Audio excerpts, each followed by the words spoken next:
hanya dengan Rp15.000 per bulan, Anda telah turut berpartisipasi dalam menyebarkan dakwah bersama Tarbiyah Sunnah. Barakallahu fikum.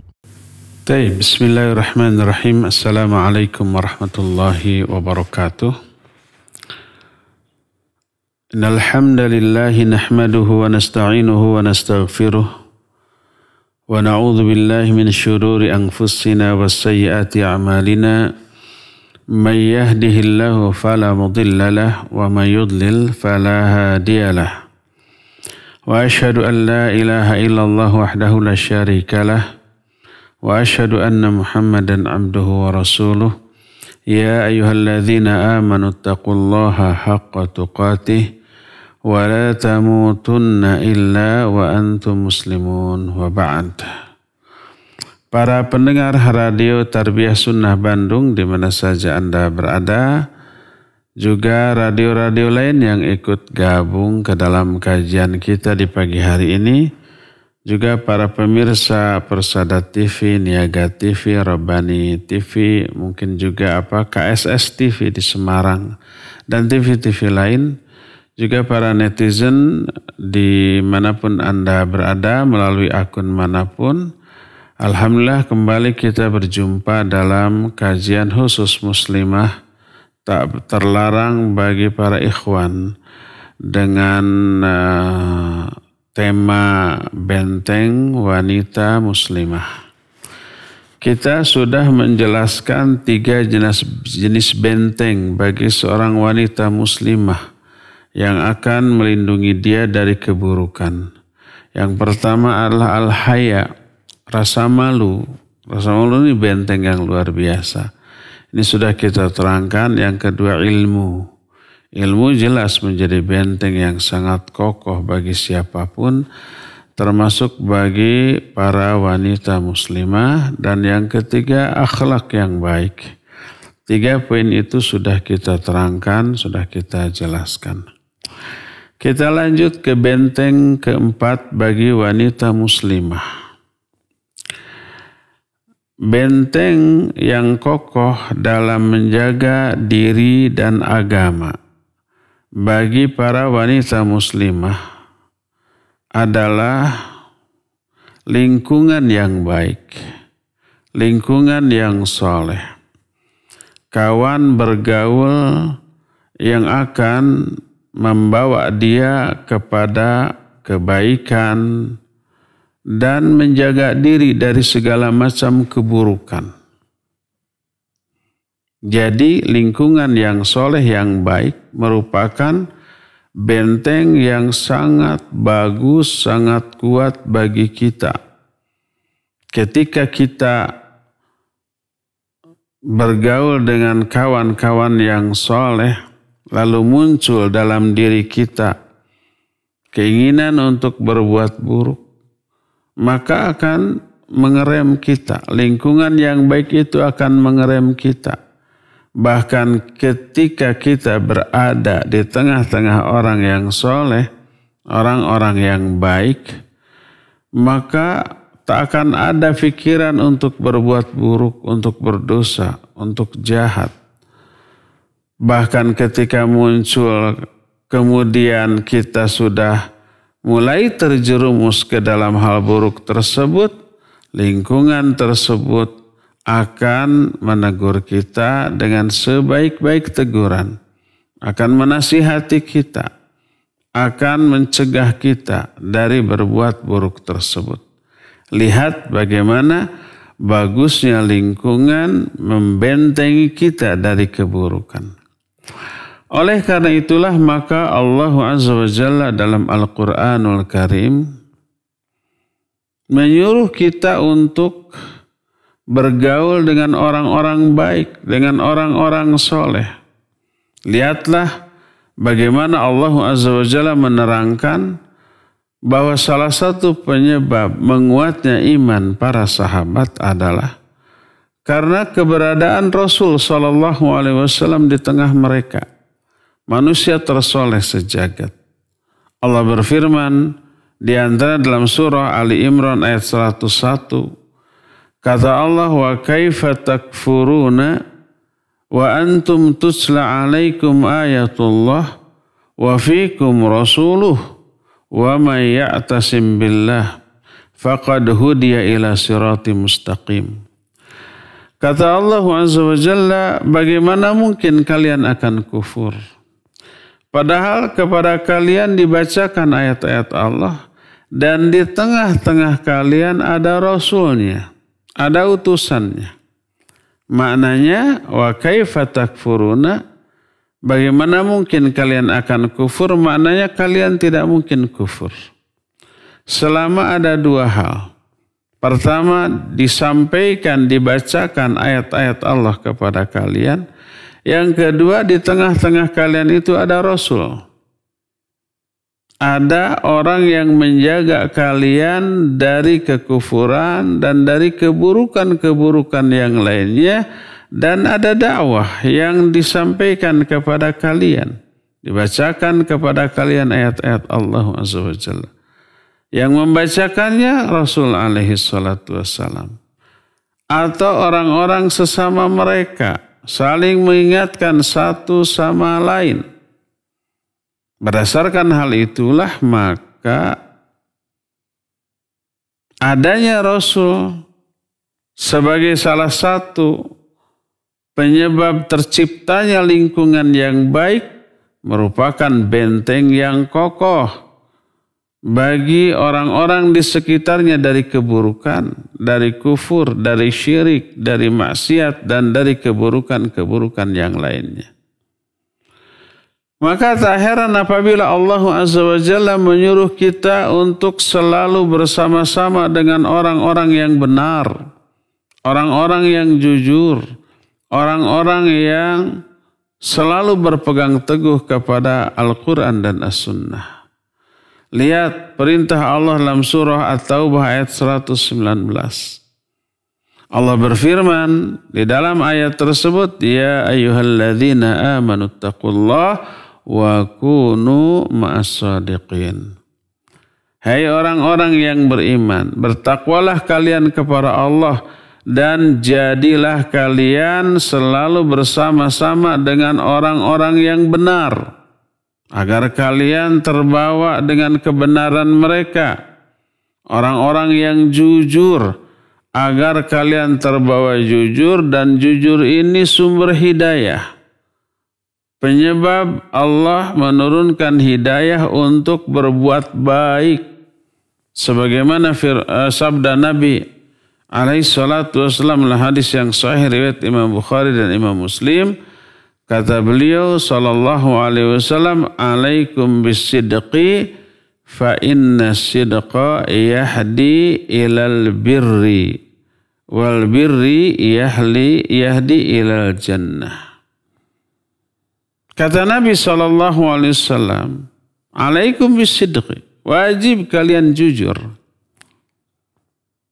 Dan wajib bagi kalian bergaul bersama-sama orang jujur. Ayat yang tadi. Karena kejujuran itu menuntun kalian kepada perbuatan baik. Yahdi itu memberi hidayah. Menuntun kepada hidayah. Mengundang turunnya hidayah Allah untuk ilal birri, berbuat baik, berbuat amal soleh, berbuat amalan yang Allah cintai, Allah ridai. Wal birra yahdi ilal jannah, dan kebaikan itu menuntun pelakunya ke dalam surga. Dari sini kita mengetahui bahwa wajib bagi kita untuk memilih lingkungan yang soleh. Kawan bergaul yang benar. Karena mereka akan menjaga kita. Sampai-sampai Imam Ibnu Hajar rahimahullah ketika menerangkan sebuah hadis yang sahih diriwayatkan oleh Imam Al-Bukhari dalam kitab Sahih Bukhari. Beliau bersabda, "Matsalul jalisis salihi wal jalisis su' kamathali sahibil misk wa kiril haddad." Perumpamaan kawan bergaul yang soleh dengan kawan bergaul yang buruk seperti bergaul dengan tukang minyak wangi dan bergaul dengan kiril haddad. Orang yang memiliki kawan bergaul yang soleh seperti bergaul dengan penjual minyak wangi. Sedangkan orang yang bergaul dengan kawan bergaul yang buruk itu seperti bergaul dengan kiril haddad. Kiril haddad itu tukang pandai besi, tukang membakar besi. Besi itu sebelum dibentuk menjadi apapun, menjadi senjata atau golok, menjadi barang-barang, alat-alat rumah tangga, alat-alat rumah tangga yang terbuat dari logam-logam kayak gitu ya. Itu diapain dulu? Dibakar dulu. Dengan suhu yang tinggi. Dengan tingkat atau kadar panas yang luar biasa. Sehingga mampu meluluhkan si besi yang sangat kuat. Agar bisa dibentuk sesuai dengan keinginan kita. Nah, orang yang dekat dengan pandai besi itu pasti akan terimbas. Oleh apa? Oleh keburukan. Kata Rasul sallallahu alaihi wasallam, la ya'dimuka min sahibil misk, imma tashtari au tajidu rihah. Adapun orang yang bergaul dengan tukang minyak kasturi tidak akan lepas dari dua hal. Pertama, mungkin kamu akan membeli minyak tersebut atau minimal kamu mencium bau aroma wangi dari minyak yang dijualnya. Minimalnya begitu. Satu di antara dua ini menguntungkan. Nggak beli, minimal mencium aroma wewangiannya enak. Apalagi kalau beli. Adapun kalau bergaul dengan tukang pandai besi ada dua kemungkinan. Yahriku bidzalika thawbaka aw tajidu minhu rihan khabithah. Bisa ikut terbakar. Minimal kata orang Sunda namanya kahebos ku hawa panasna. Kahebos itu apa ya? Jadi ada hawa panas yang terasa. Mungkin di antara kita ada yang pernah masuk ke dalam ruangan yang di sana besi dibakar. Kalau saya sejak waktu kecil, rumah itu ada di dekat beberapa tempat membuat sepatu kuda atau ya alat-alat rumah tangga yang lainnya itu dibakar. Suka lihat masuk ke dalam, masuk ke ruangan itu aja sudah pertama hawanya itu panas. Yang kedua mungkin udara juga oksigennya terbakar gitu ya. Dan aroma pembakaran besi itu luar biasa menyengat. Kata Nabi SAW, orang yang bergaul dengan tukang pandai besi itu mungkin si pakaiannya terbakar. Atau minimal engkau akan mencium aroma bau yang menyengat dari besi yang terbakar tersebut. Ini gambaran orang yang bergaul dengan lingkungan pergaulan yang buruk.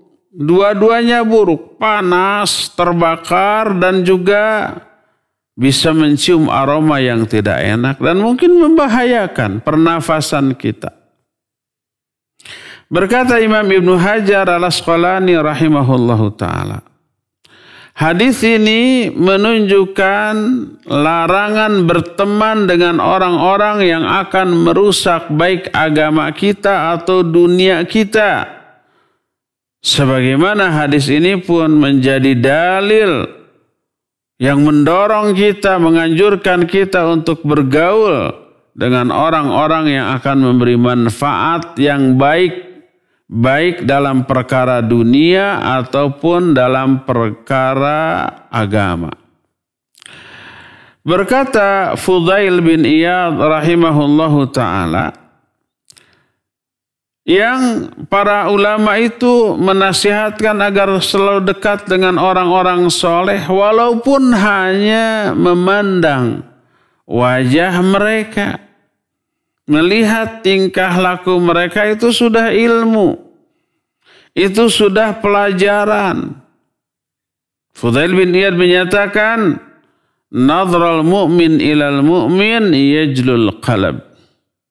Seorang mukmin memandang kepada orang mukmin lainnya itu sudah akan mengkilatkan hati kita, akan membuat hati kita kinclong. Maknanya adalah akan kembali tegar, akan kembali menjadi baik, menjadi lebih bersih daripada sebelumnya.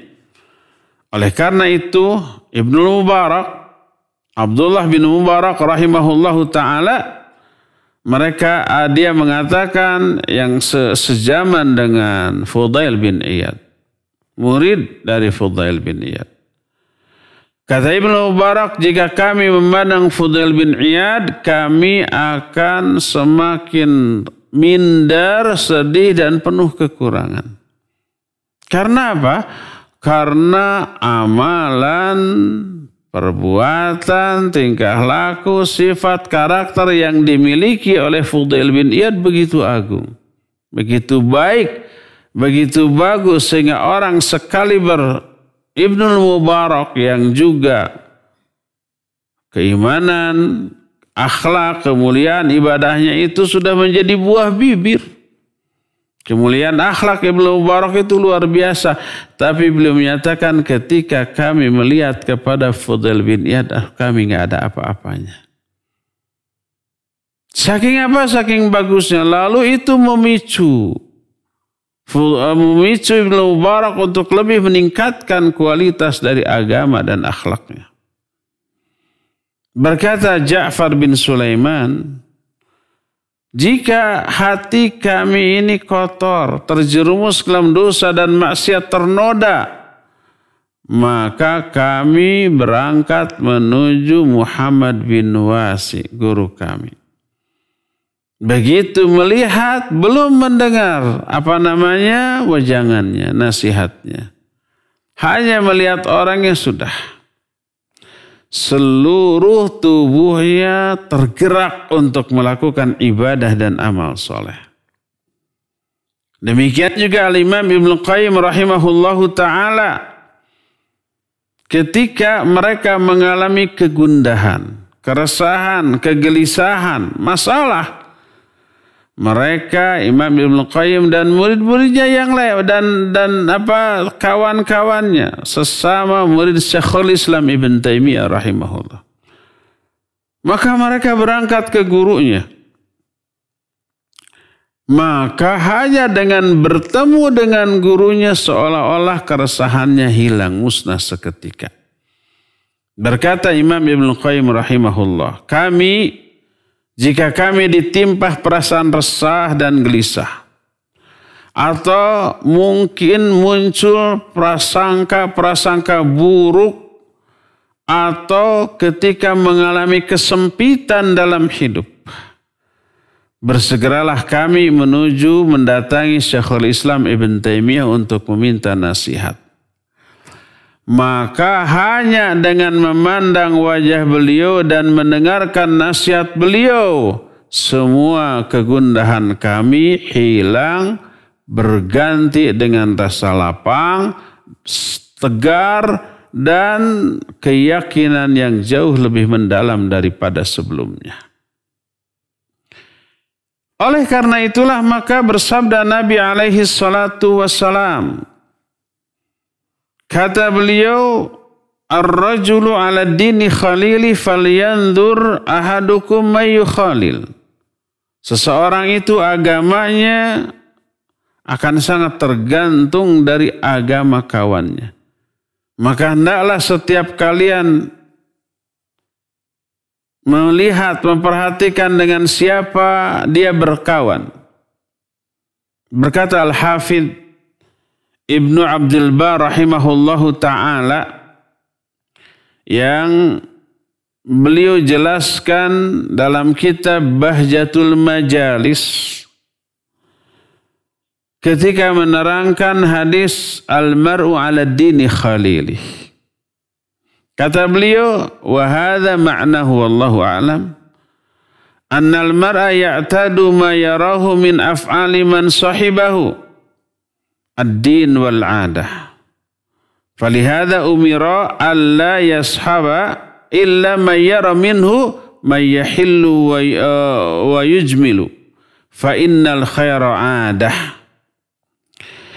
Makna hadis ini adalah wallahu alam, seseorang akan terbiasa melihat perbuatan sahabatnya,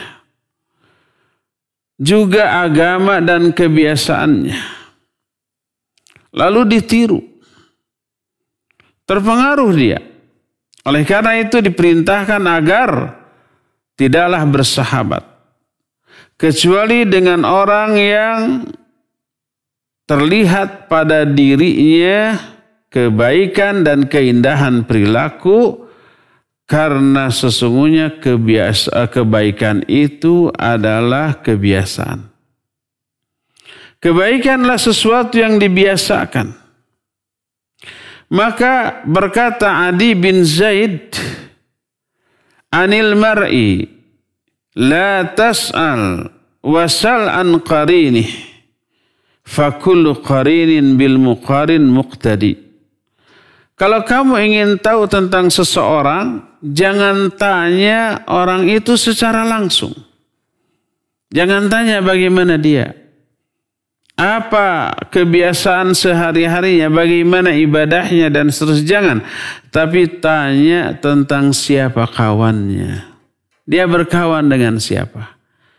Kawan-kawannya itu berkarakter kayak gimana, akidahnya gimana, pemahamannya gimana. Karena apa? Fakullu qarinin bil muqarin muqtadi. Karena setiap orang akan selalu mengikuti kebiasaan kawan dekatnya.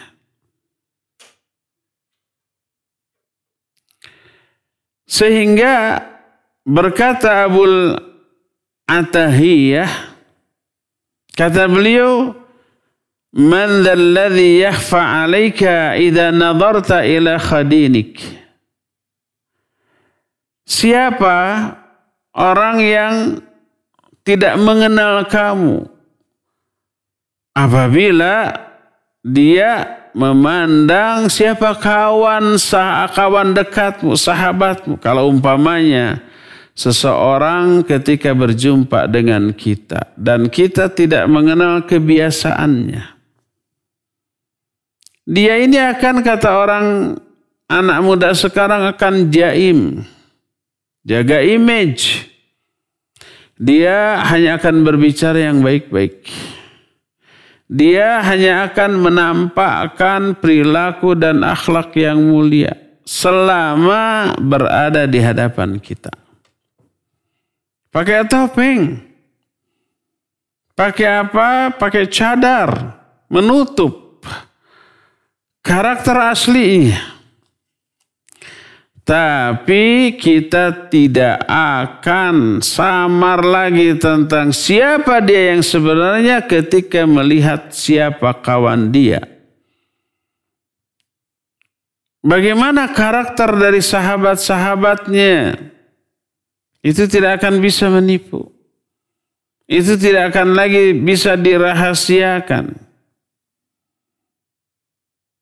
Wa makna dzalik, makna dari ungkapan para ulama tadi adalah alla yukhalital insan ma yuhmiluhu ala ghairi ma yuhmadu minal af'al wal madzahib wa amma ma yu'manu minhu dzalika fala haraja fi sahbatihi.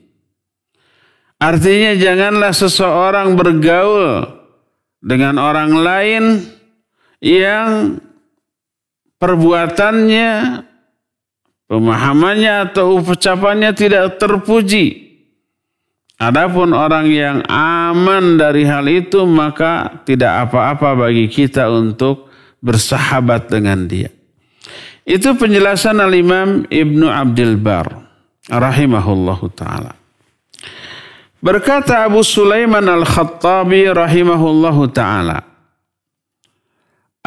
perkataan Nabi SAW yang menyatakan al-maru ala dini khalilih, seseorang itu agamanya akan sangat dipengaruhi oleh agama kawannya. Ma'nahu la tukhalil illa man radita dinahu wa amanatahu. Fa innaka idza khalaltahu qadaka ila dinihi wa madhhabihi. Wa la tugharrir bidinika wa la tukhatir binafsika. Fatukhalil man laysa maradiyan fi dinihi wa madhhabihi. Mana hadis ini adalah jangan kamu berkawan kecuali dengan orang yang kamu ridhoi agamanya dan amanahnya. Agamanya bagus. Yang dimaksud bagus itu ilmunya plus pemahamannya benar. Ada orang ilmunya tinggi, cerdas, hafalannya kuat, luar biasa, tapi pemahamannya keliru. Karena salah dalam memahami agama, dia langsung memahami agama dengan kecerdasan dan otaknya. Tidak melihat penjelasan ahlinya dalam masalah itu. Langsung, oh ayat ini maknanya difahami langsung. Hadis ini difahami langsung. Tidak melihat ahlinya, para ulama ahli tafsir dan ahli hadis ketika memahami ayat dan hadis tadi. Itu berbahaya. Akhirnya melahirkan pemahaman yang aneh-aneh, yang keliru, yang berbeda, menyimpang dari pemahaman ulama as-salafus saleh. Ulama-ulama terdahulu yang bertebaran dalam kitab-kitab mereka yang berharga. Jadi jangan kamu bergaul kecuali dengan orang yang sudah kamu ridhoi agamanya dan juga amanahnya. Karena sesungguhnya apabila kamu bergaul dengan seseorang, maka orang itu akan menyeretmu kepada agama dan pemahamannya. Oleh karena itulah, jangan sekali-kali kamu itu tertipu dengan agamamu, maknanya wala tugharir bidinika. Jangan tertipu dengan merasa bahwa agama kamu sudah cukup. Lalu kamu bergaul dengan siapa saja, termasuk orang yang agamanya tidak kamu ridhoi. Tenanglah, saya imannya cukup, ilmu cukup, gitu ya. Bisa menjadi benteng, lalu bergaul dengan siapa saja, tenang. Saya akan dakwahi mereka. Saya akan memberi pengaruh baik kepada mereka. Ternyata terbalik, dia yang terpengaruh. Ini kawan loh. Apalagi nanti mencari jodoh ya. Ada kan ikhwan-ikhwan sekarang memilih akhwat itu. Nggak apa-apa, orang awam juga. Nanti akan saya bina. Dibini dulu lalu dibina. Ya apa-apalah dengan yang pemahamannya keliru juga. Nanti saya akan ajari dia, akan saya bimbing dia. Merasa diri agamanya cukup, pemahamannya cukup, pengamalannya cukup. Setelah dibini baru dia apa? Terasa dia yang terpengaruh. Kita kan pernah mendengar ada seorang ulama ahli hadis mengajar, murid-muridnya banyak. Dia getol membantah kesesatan orang-orang Khawarij. Tapi dia masih jomblo, bujang. Dia melihat ada saudara sepupunya nih, wanita cantik, berpemahaman Khawarij. Saya nikahi dia, lalu saya akan bimbing menjadi berpemahaman Ahlus Sunnah. Dinikahi itu. Merasa dia orang berilmu, agamanya cukup. Lalu menikahi perempuan yang berfaham Khawarij takfiri. Dengan niat apa? Dibina. diluruskan, dibimbing. Apa yang terjadi setelah menikah dia lebih khawarij daripada istrinya. Waliyadzubillah. Makanya Abu Sulaiman Al-Khattabi menyatakan wala tugharrir bidinik wala tukhatir binafsik. Jangan tertipu oleh diri kamu bahwa kamu agama yang sudah bagus, sudah mendalam ilmunya. Fatukhalil man laisa maradiyan fi dini wa madhabihi. Lalu kau bergaul dengan orang-orang yang agamanya, madhabnya tidak kamu ridhoi. Jangan. Nanti kamu akan terpengaruh. Berkata Imam Sufyan bin Uyainah rahimahullahu ta'ala. Kata beliau, waqad ruwiya fi hadal hadith. Unzuru ila Fir'aun ma'ahu Hamman. Unzuru ila al-Hajjaj ma'ahu Yazid bin Abi Muslim syarr minhu. Unzuru ila Sulaiman bin Abdul Malik. Sahibahu Raja ibnu Haywah. Faqawwamahu wa saddadahu.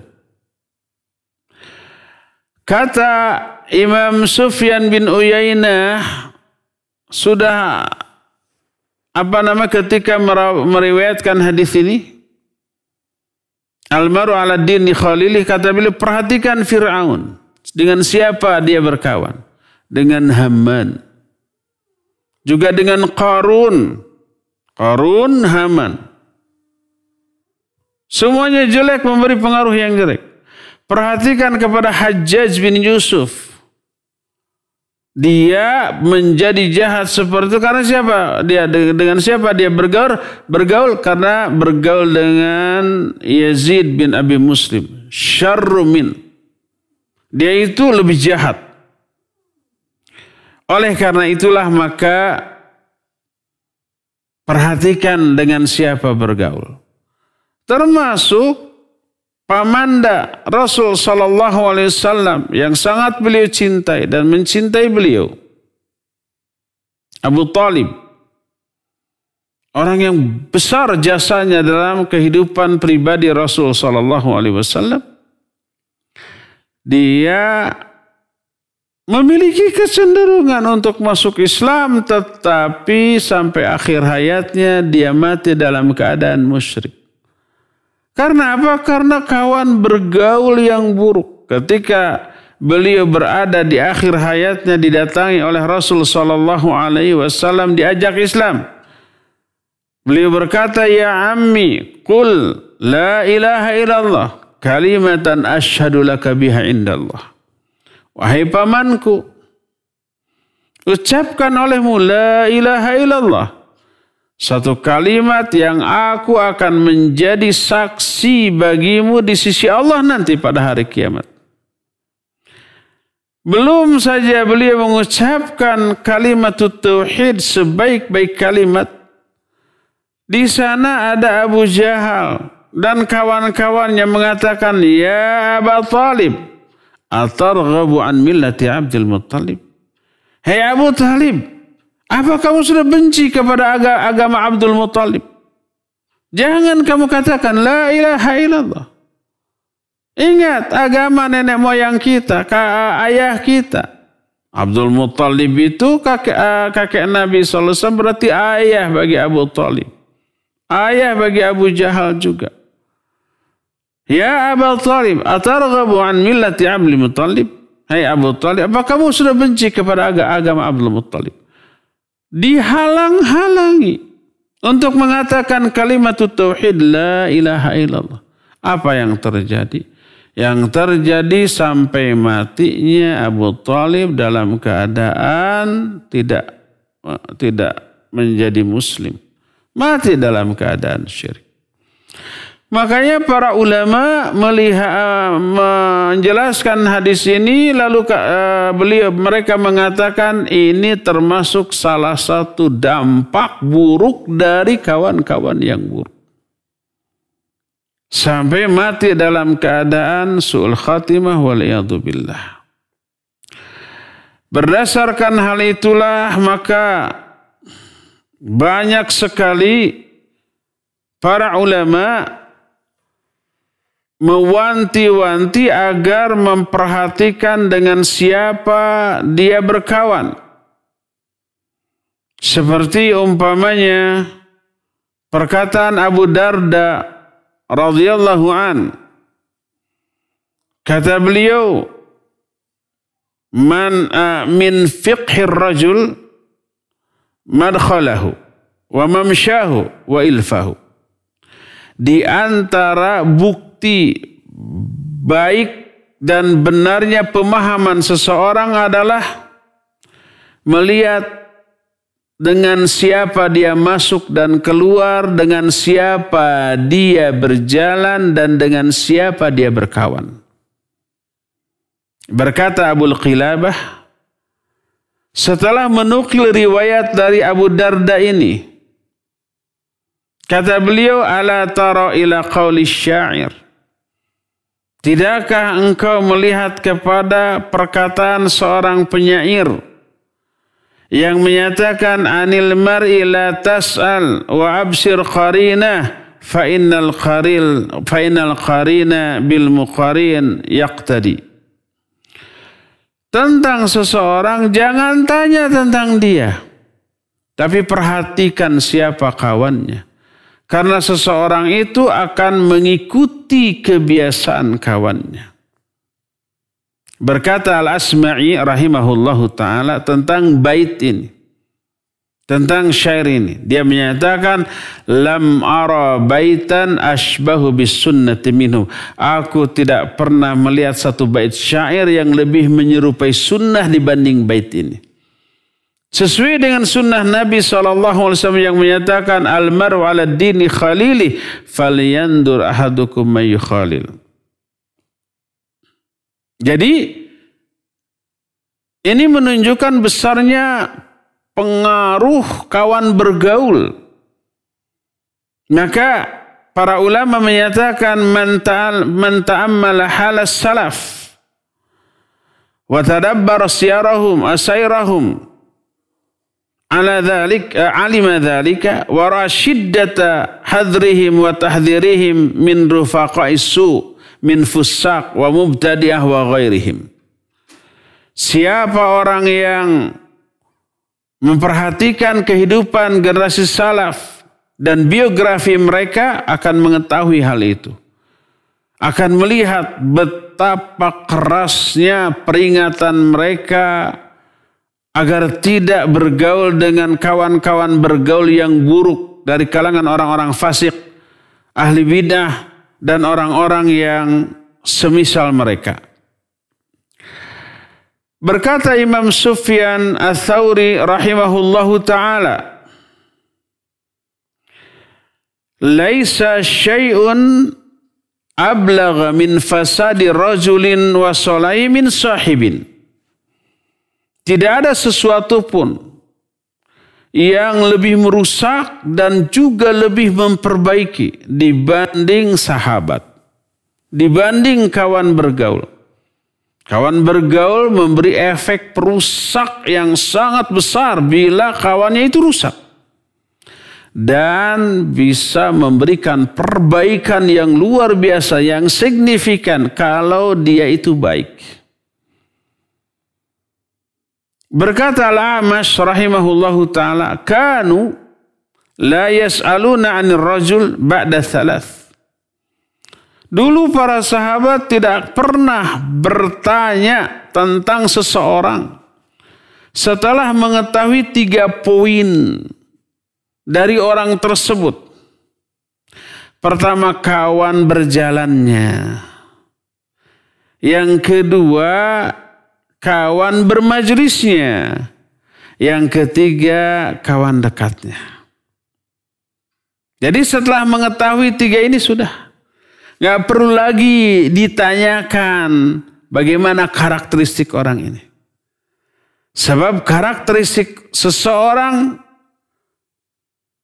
akan terlihat dari mengetahui kawan-kawannya.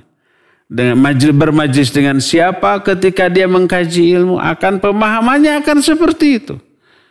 Ketika dia safar atau bepergian dengan orang yang tipikalnya kayak bagaimana, dan kawan bergaul kesehariannya. Berkata Qatadah rahimahullahu ta'ala, inna wallahi ma ra'ayna rajula yusahiba minan nas illa mithlahu wa syaklah. Fasahibu salihin min ibadillah la'allakum an takunu ma'ahum aw mithlahum. Kata Qatadah, kami demi Allah, kami tidak pernah melihat seseorang bersahabat dengan manusia kecuali akan seperti sahabatnya.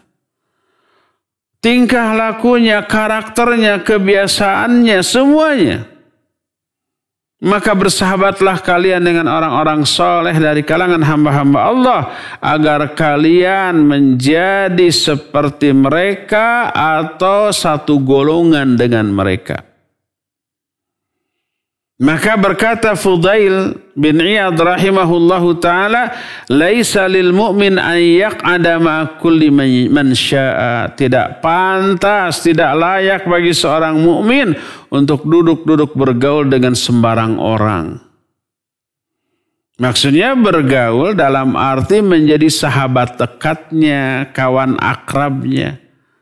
Adapun kalau umpamanya berinteraksi untuk kepentingan-kepentingan tertentu, ya itu mah nggak perlu milih-milih, berjual beli boleh, berbuat baik boleh, gitu ya.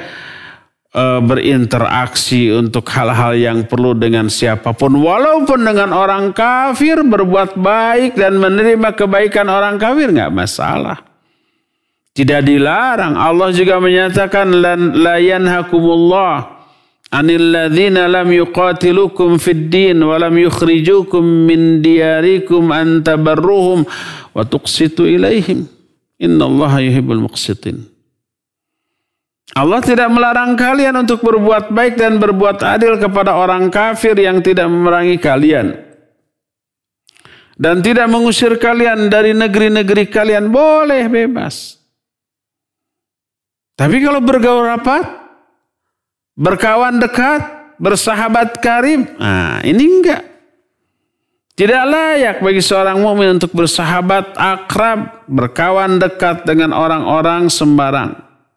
Karena apa? Karena akan mempengaruhi. Apa yang dipengaruhi? Agamanya, kebiasaannya, tingkah lakunya, adatnya, karakteristiknya, sifat-sifatnya, sebagaimana yang dijelaskan tadi. Berdasarkan hal itulah maka berkata para ulama, di antaranya Syekh Abdul Razak hafizahullah menyatakan, faman ta'ammala hadhil athar al-madhkurah wa ghairaha arafa anna fi muqaranati ahli su wal fisq wal fujur min al-khatar ala ad-din wal khuluq. فأنت ترى رجلا مستقيما عفيفا صالحا فإذا قارن وخالط أهل السوء والفسق وصحبهم أصبح فاسقا فاجرا مثلهم وهذه سنة الله في خلقه كما قيل الصاحب الساحب.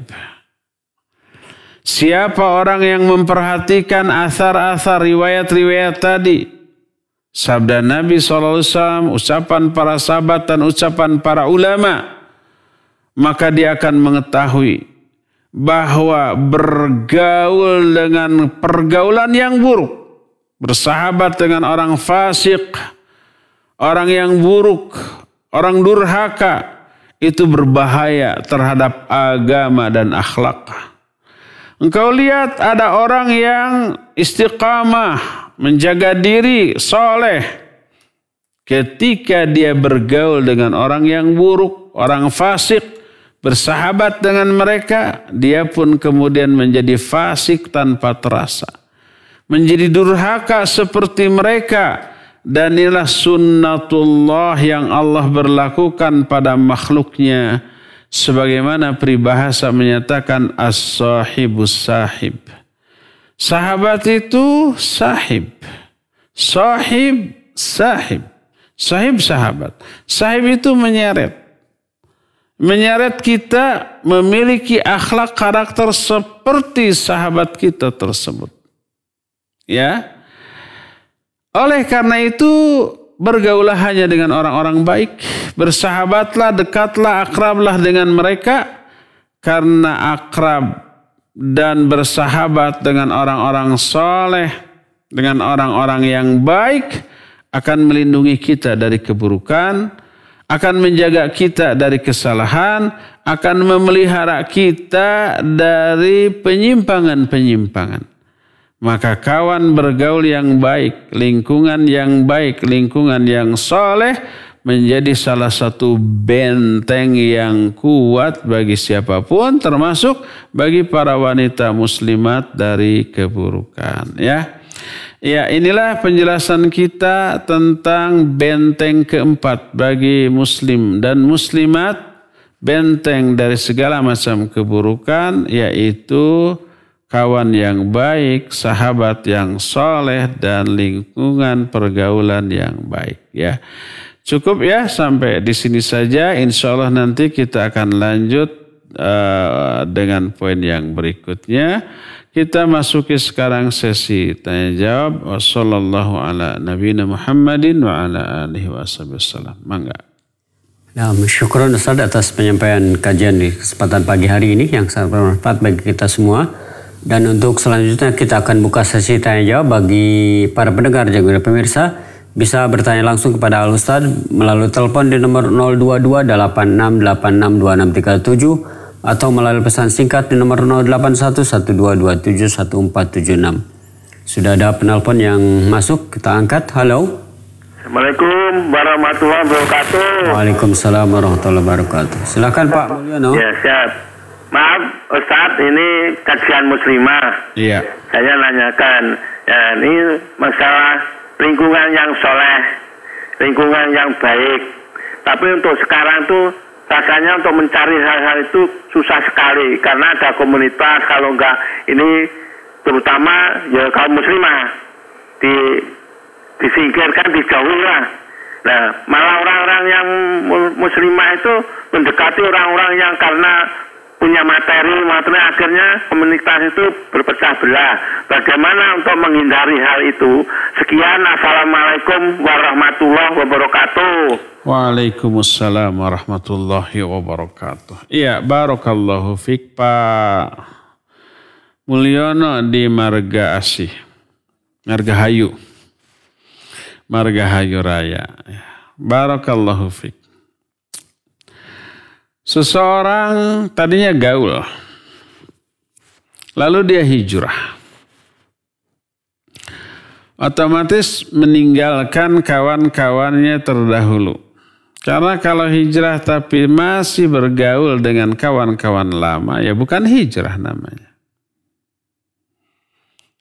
Jadi otomatis meninggalkan sahabat-sahabat yang lalu kemudian berpindah menjadi bersahabat dengan sahabat-sahabat baru. Apa yang terjadi? Yang terjadi sahabat-sahabat lamanya menuduh. Itu memutuskan persahabatan. Menuduh, memutuskan tali silaturahmi. Akhirnya komunitas lamanya terpecah belah. Ada yang pro, ada yang kontra, ya enggak? Yang kontranya mungkin lebih banyak. Akhirnya komunitasnya mungkin bubar atau minimalnya agak terganggu hubungan keakraban. Dulu chatting selalu dibalas, sekarang ala kadarnya. Dibalas tapi ala kadarnya. Dulu selalu kangkau, hang out, berkumpul bersama kawan. Di kafe sambil dengar musik, sambil nyanyi bersama dan seterusnya. Kadang gak punya malu, jingkrak-jingkrak di hadapan banyak orang. Dan berjingkrak di hadapan banyak orang dengan memperoleh apresiasi tepuk tangan itu membuat mereka bangga. Bangga dengan hal yang memalukan. Jadi tinggalkan semuanya itu, lalu dituduh memecah belah. Diisolasi, dipojokkan, sudah diboikot, diomongin, dituduh dengan tuduhan pemecah belah. dituduh dengan tuduhan memutuskan tali persahabatan, memutuskan tali silaturahmi. Gitu kan yang terjadi. Saya nggak tahu apakah ini yang dimaksud oleh Pak Mulyono ya, wallahu alam. Tapi anggaplah begitu yang tertangkap. Ini fenomena yang selalu terjadi. Tuduhan yang selalu dilontarkan. Pertama, persatuan itu bagus, persahabatan itu baik. Tapi lebih bagus, lebih baik berpegang teguh kepada kebenaran. Itu yang lebih penting, kebenaran. Oleh karena itu, kalau bersatu, bersahabat, berkawan di atas kejelekan, maka itu mencelakakan kita lahir batin dunia akhirat. Lebih baik tetap berpegang teguh kebenaran walaupun bersendirian. Itulah yang disebut dengan jamaah. Man kana 'alal haqqi fahuwa jama'atun wa in kana wahidah. Siapa orang yang berada di atas kebenaran, dia jamaah walaupun sendirian. Sebab jamaah itu al-jama'atu mujamatu ahlil haq wa in qallu wal furqah mujamatu ahlil batil walau kathuru. Jamaah itu berkumpulnya orang-orang di atas kebenaran walaupun sedikit, bahkan walaupun sendiri. Sedangkan firqah berkumpulnya orang-orang di atas kebatilan walaupun banyak. Banyak, tapi batil bukan jamaah. Yang diridhoi oleh Allah tidak. Kita mencintai persaudaraan dan persahabatan, tapi kita lebih mencintai kebenaran.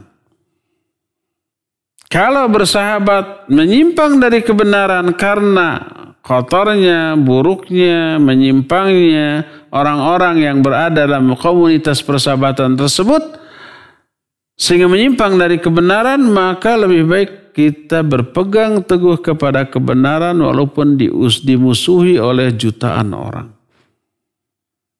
Karena kebenaran itulah yang menjadi pegangan pokok bagi setiap orang. Maka kita lihat seluruh para nabi dituduh dengan tuduhan seperti itu. Pemecah belah persatuan bangsa mereka. Memutuskan hubungan kekerabatan. Apalagi yang pertama kali menentang itu kerabatnya sendiri. Nabi SAW yang menentang siapa? Kerabatnya sendiri.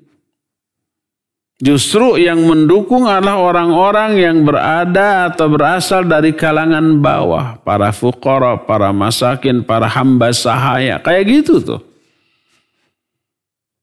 Berdasarkan hal itulah maka kalau para nabi mengalami ini, para ulama zaman dahulu mengalami, apalagi kita. Itu satu konsekuensi yang logis. Jadi dituduh memutus silaturahmi atau merusak tali persahabatan karena kita meninggalkan lingkungan yang buruk. Hanya ingin menyelamatkan agama kita, ada sesuatu yang lumrah dan termasuk bagian dari risiko sebuah kebenaran. Yang harus kita lakukan adalah pertama, tetap berbuat baik, menunjukkan akhlak yang baik kepada mereka. Kalau mereka ngechat, bukan mencat, mengirim pesan melalui chattingan WhatsApp atau media sosial lain, ya balas dengan kebaikan. Kalau mereka mengundang, ayo kita ngumpul lagi, kau lagi, kita hang out lagi, kita balas, yuk, tapi di masjid ya sambil ngaji, gitu. Kalau umpamanya di kafe-kafe sambil mendengarkan musik, apalagi sambil jingkrak-jingkrak di tempat nyanyi-nyanyi, afwan, tidak mau begitu saja. Tapi dengan cara yang baik. Kalau mereka sakit, tetaplah tengok. Kalau mereka butuh bantuan dan kita mampu membantunya, tetaplah bantu. Selalu menyapa mereka melalui chattingan yang gak masalah. Yang tidak boleh bergaul, berbareng-bareng lagi termasuk dalam hal keburukan. Nah itu yang tidak boleh. Maka dengan tetap menjaga komunikasi terbatas dengan mereka dalam kebaikan, kita tidak akan dituduh memutuskan silaturahmi. Karena kita tetap peduli perhatian kepada mereka. Kita undang yuk ke rumah saya, kita makan-makan. Sambil mendengarkan radio Tarbiyah Sunnah gitu. Kita masak bareng-bareng. Gak apa-apa, gak masalah. Ya. Kalau umpamanya mereka ada yang sakit, saya tengok, bawa apa saja, nasihati. Apa yang kita dengar di pengajian, sampaikan bahwa sakit itu menggugurkan dosa. Sakit itu mengundang pahala. Orang yang sakit itu doanya dikabul dan seterusnya. Mereka akan tetap senang, akan merasa bahwa kita tetap kawan dekatnya. Cuma sudah berubah warna gitu. Menjadi lebih baik daripada sebelum. Mungkin kita jadi jalan hidayah bagi mereka. Ya, demikian Pak Mul. Wallahu a'lam bissawab. Silakan lagi. Nah, syukran Ustaz atas jawabannya. Kami mengundang kembali para pemirsa dan juga para pendengar untuk bisa bertanya secara langsung kepada Al Ustaz melalui telepon di nomor 022-8686-2637. Yang berikutnya kami bacakan pertanyaan yang datang melalui pesan singkat, Ustaz. Assalamualaikum Ustaz, mohon nasihat untuk menata hati, hilangkan sedih saat merawat, melihat turunnya kondisi orang tua dengan vonis sakit berat dari hamba Allah di Bandung, Ustaz. Iya, hamba Allah di Bandung, apa yang harus kita lakukan melihat kondisi orang tua yang mungkin sudah sepuh, sakit, semakin melorot. Taib, ini kesempatan emas untuk menunjukkan perhatian kita. Apa yang kita lakukan merawat orang tua di masa akhir gak sebanding dengan apa yang dilakukan oleh orang tua terhadap kita di masa kita kecil. Saatnya terbalik dulu, kalau kita kencing, BAB, kita yang dicebokin. Sekarang sebaliknya, orang tua mungkin sudah tidak bisa apa-apa. Jangankan bangkit dari tempat tidur, mau ubah posisi dari nangkarak tenan bahasa Indonesia, dari terlentang menjadi nyangigir, miring, itu harus kita yang membolak-balikan. Orang tua bilang saya kesel, terlentang terus, tolong dimiringkan. Dimandiin, dicebokin, dan seterusnya. Giliran.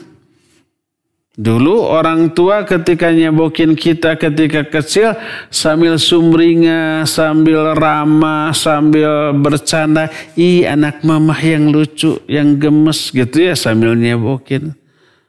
Enggak sambil kamu mau di mana saja cepret, bujurna ditakol, enggak begitu. Tetap saja diurus. Lakukan ini sekarang ke orang tua. Sambil tersenyum, jangan tunjukkan muka yang masam seolah-olah terpaksa. Hibur dengan hiburan-hiburan yang membesarkan perasaan dari ibu atau orang tua kita. Ya. Terus, belum tentu masa hidup orang tua itu masih panjang. Kalau toh panjang, alhamdulillah, ini kesempatan untuk berbuat baik mumpung masih ada. Kalau sudah tidak ada, dijamin nyeselnya luar biasa. Kalau sudah tidak ada, kita akan berangan-angan, aduh seandainya orang tua saya masih ada, niscaya saya akan jenguk tiap hari. Setiap kali datang saya akan bawakan makanan dan hal barang-barang kesukaannya. Apapun yang diminta, butuh uang segitu, saya akan maksimalkan untuk memberikan. Ketika bertemu, pasti akan saya tanya, ibu, bapak ingin apa, mau apa. Nggak perlu nunggu diminta, nggak perlu nunggu diperintah. Inisiatif sendiri. Akan begitu kalau sudah tidak ada. Tapi pas ada, cuek. Jadi pertama urus. Dan tunjukkan bahwa kita ridho dengan hal itu. Senang, jangan cemberut. Tetaplah tersenyum di hadapan orang tua yang sudah renta, sudah sakit-sakitan. Tetap urus. Kedua, bila kita memungkinkan rawat dengan perawatan maksimal oleh dokter, oleh perawat, bila perlu didatangkan, kalau nggak memungkinkan ke rumah sakit. Tapi percuma Ustaz nggak akan sembuh. Mengobati bukan memperpanjang umur. Kita merawat orang tua di rumah sakit dengan sakitnya, tahu ini nggak akan sembuh. Nggak akan tiba-tiba ini memperpanjang umur. Kita berobat bukan untuk memperpanjang umur. Bukan untuk menunda kematian. Mau dibawa ke rumah sakit, mau di rumah, mau diobati, mau tidak. Matinya nggak akan lebih cepat. Kita diamkan di rumah nggak akan lebih cepat mati. Kita rawat secara intensif di rumah sakit nggak akan menunda kematian. Lalu kenapa kita mengobati dan merawatnya? Untuk membuat sisa hidupnya itu terasa nyaman. Kalau di rumah kita nggak bisa membuat nyaman. Tapi umpama sakitnya kita nggak bisa hilangkan. Penderitaannya tidak bisa kita kurangi. Tapi begitu kita rawat di rumah sakit, ada sakit ini dikasih anti sakit. Minimalnya begitu. Nyaman lagi, setelah nyaman, semangat hidupnya muncul. Ketika harus sholat, harus beribadah, tidak harus sambil meringis, nyaman, konsentrasi penuh. Ada mood baca Al-Quran. Tapi kalau umpamanya di rumah tidak dirawat, sakit ini sakit itu, nggak diobati, tidak diperhatikan, tidak dikurangi, mau sholat sambil meringis, nggak maksimal sholatnya. Mau baca Al-Quran nggak mood, karena apa? Karena merasakan sakit juga nggak karu-karuan. Rawat semaksimal yang bisa, nyamankan dalam sisa hidupnya, agar ibadahnya lebih maksimal. Agar penderitaannya terkurangi. Itu maksud kita merawat. Orang yang sudah kata dokter ini nggak akan bisa sembuh, nggak apa-apa rawat. Minimal hidupnya lebih nyaman di akhir hidupnya. Di akhir hayatnya lebih nyaman sehingga lebih maksimal dalam melakukan ibadah. Jadi yang pertama, tetaplah rawat dengan keramah tamahan. Yang kedua, coba obati kalau bisa. Minimal membuat dia lebih nyaman dibanding apabila tidak diobati, tidak dirawat. Ketiga, doakan. Doakan agar orang tua istiqamah, mati dalam keadaan husnul khatimah. Bimbing terus salatnya, zikirnya, berdoanya. Pak, jangan lupa ini salat sudah masuk waktunya salat. Jangan lupa zikir, jangan lupa berdoa.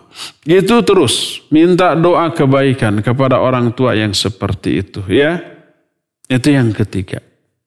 Nah, kemudian jadi doakan. Dan yang keempatnya ini jangan lupa. Ambil ibroh dari hal itu. Kita sekarang merawat orang tua. Dengan perawatan maksimal, suatu saat kita yang akan dirawat oleh anak-anak kita. Ingat, al-jaza'u min jinsil amal. Bahwa balasan itu sesuai dengan jenis perbuatan. Kalau kita maksimal merawat, memperhatikan, mempedulikan orang tua di saat sakit parah. Ketika orang tua itu sudah renta, nggak bisa apa-apa, kita rawat maksimal. Dengan perawatan yang disertai dengan keridhaan, insya Allah suatu saat ketika kita mengalami itu, kita akan dirawat oleh anak-anak kita. Anak-anak kita tidak akan mengabaikan. Anak-anak kita juga belajar dari sikap kita kepada orang tua kita. Sebaliknya kalau umpamanya kita mengabaikan, ini mah tinggal nunggu waktu. Lah biarkan aja lah. Mengeluh biarkan, mengerang biarkan aja lah, tinggal nunggu waktu, nggak perlu diobati, nggak perlu diapa-apa. Malah semua anak-anaknya lari menghindar, saling tuding, kamu urus tuh, saya masih sibuk. Nanti saatnya kita kondisi seperti itu, anak-anak kita akan seperti itu pula. Saling mengandalkan, saling nyuruh, bukan berebut untuk mengurus. Kalau di Saudi, kita mendengar ada berita, anak-anak bertarung di pengadilan, saling menuntut. Tapi apa saling menuntutnya dalam kebaikan? Mereka semua ingin merawat orang tua mereka di akhir hayatnya. Semuanya ingin berebut. Akhirnya apa? Akhirnya ke pengadilan. Masing-masing meminta izin kepada hakim agar dirinya lah yang memiliki hak untuk merawat orang tuanya di akhir hayatnya. Gitu tuh. Coba perasaan orang tua bagaimana. Senang anak-anaknya memperebutkan untuk mengurus dirinya. Maka orang tua akan mendoakan kebaikan bagi seluruh anak-anak.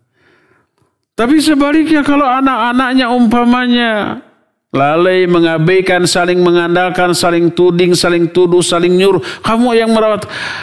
Orang tua kan sakit hati. Aduh, kenapa anak saya tidak ada seorang pun yang mau sukarela mengurus saya. Dulu saya mengurus mereka, sekarang saya diabaikan. Akhirnya apa? Keluar doa-doa keburukan bagi anak-anaknya. Ya Allah, beri pelajaran mereka. Ya Allah, berikan kesempatan mereka merasakan kesakitan, sakit hati yang saya alami sekarang. Bisa-bisa mereka nanti anak-anaknya akan diabaikan oleh anak-anak turunannya ketika mereka itu tua. Ya, tegarlah, sabarlah, bersemangatlah, ramahlah, ridholah mengurus orang tua di saat mereka tua sakit.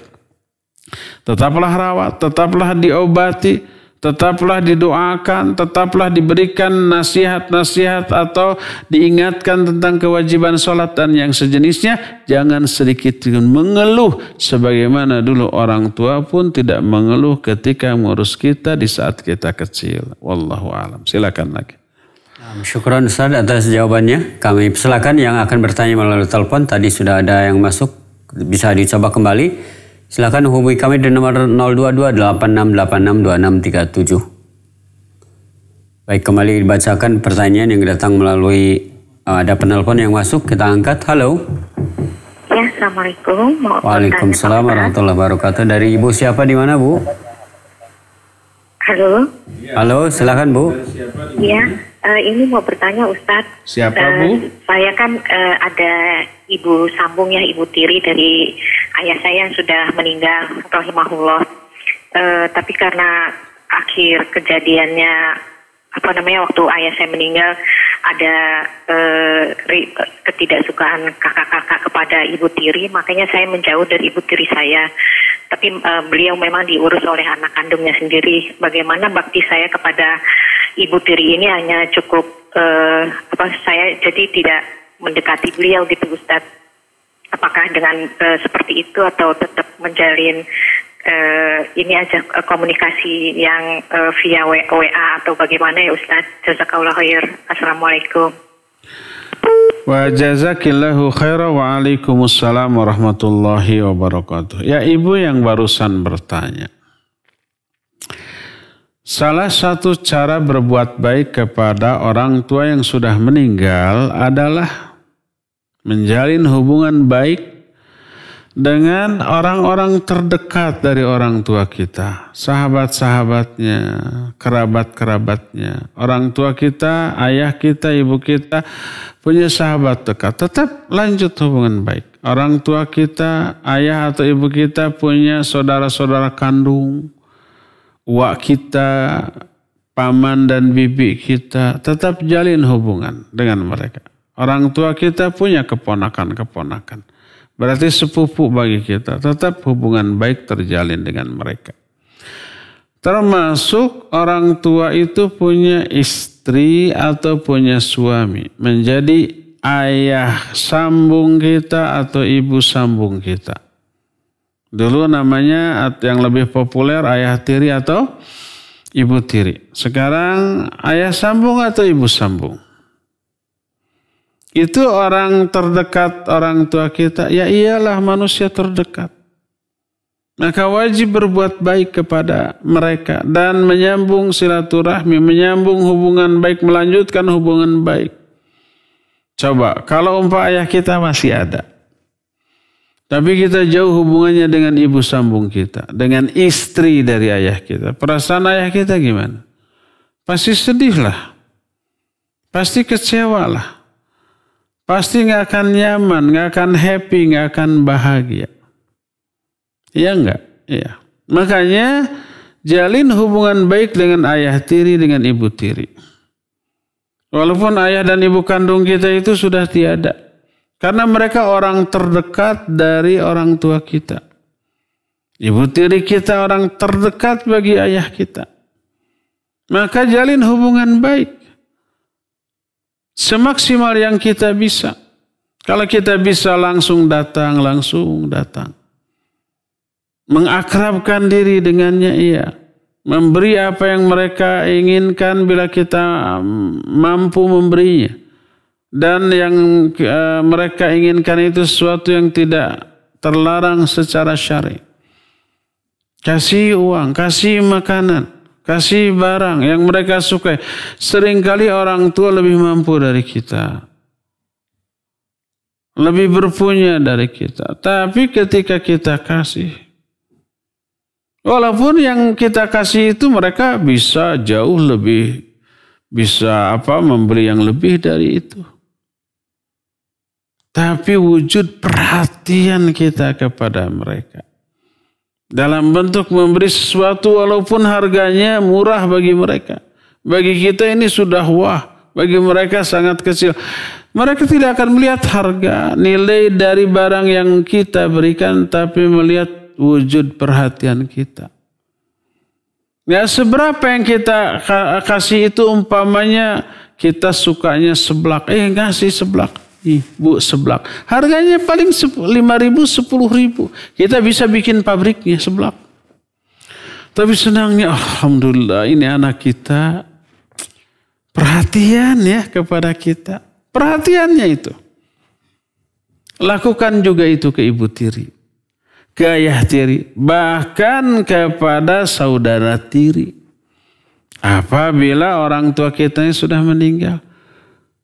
Saudara tiri kita itu adalah orang yang dekat nggak dengan orang tua kita? Iya, orang dekat. Walaupun itu hanya anak tiri bagi orang tua kita. Jadi tetaplah menjalin hubungan baik dengan mereka. Karena menjalin hubungan baik dengan mereka termasuk salah satu cara berbuat baik kepada orang tua setelah orang tua kita meninggal. Wallahu a'lam. Silakan lagi. Nah, syukran Ustaz atas jawabannya. Kami bacakan pertanyaannya melalui pesan singkat. Bismillah Pak Ustadz, anak Eka dari Marga Asih. Afwan, anak bertanya keluar dari tema mengenai masa idah perempuan yang sudah menopause dan ditinggal karena meninggal. Berapa bulan? Jazakillah khair Pak Ustadz. Ya, wa jazakillahu khaira Bu Eka di Marga Asih.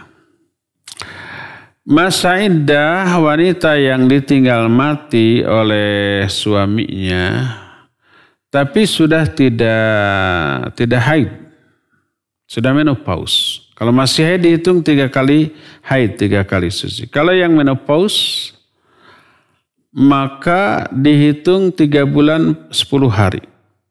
4 bulan 10 hari. Itulah yang ditetapkan. Walaupun sudah tidak menopause, sudah tidak haid, tidak nifas.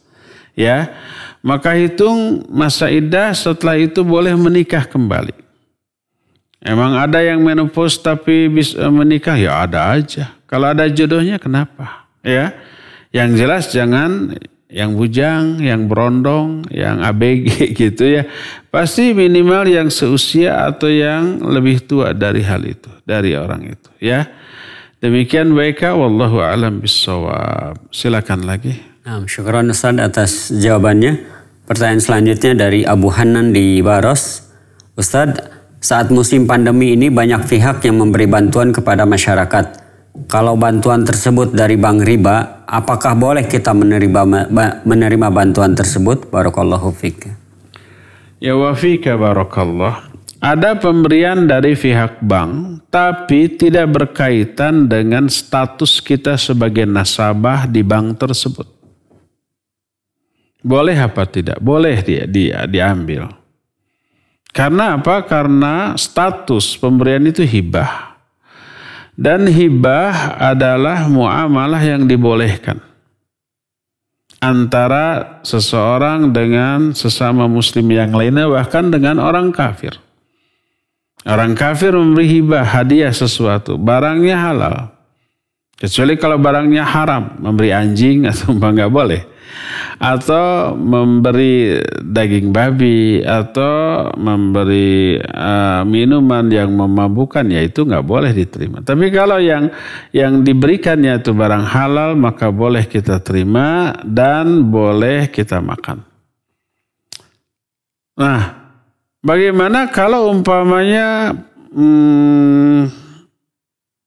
penghasilan dia murni 100% haram, rentenir umpamanya, atau pegawai bank umpamanya, murni, nggak ada pekerjaan lain, terus memberi hadiah kepada kita. Itu pertanyaan sama dengan kita noko, kita ngawarung.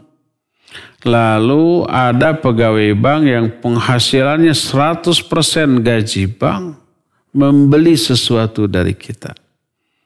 Mungkin membeli permen, makanan, minuman, atau apapun. Kita tahu dia pegawai bank. Kita layani apa tidak? Kita layani.